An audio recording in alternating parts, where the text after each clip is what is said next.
যারা লোক দেখানোর জন্য নামাজ পড়ে, লৌকিকতার জন্য মাওলানা সাজে, মানুষ বলবে হাজি, এই জন্য হজ করে।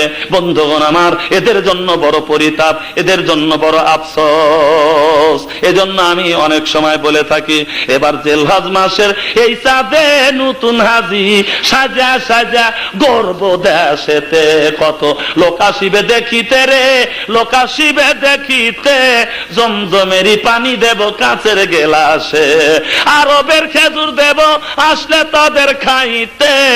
আল্লাহ বলে, ওরে হাজি তুই যাবি আগে দোজগে, নবীর কাম করিলা না তুমি, যায়া তোমার দেশেতে নতুন হাজি সাইজা সাইজা গুল্লা দেশেতে।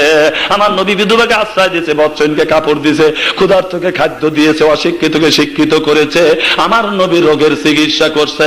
আর তুমি হাজি হজ করে দেশে এসে খালি বিড়া মাথায় দিয়ে ঘোরো, যে দাওয়াত দেয় ডোব ভরিয়া ভরিয়া খাও, আর বেটা বিটিক বুঝাও 20 বছর আগে হজ করালি না রে, দেশের মুরগি খায়া সাফ করতে পারতাম।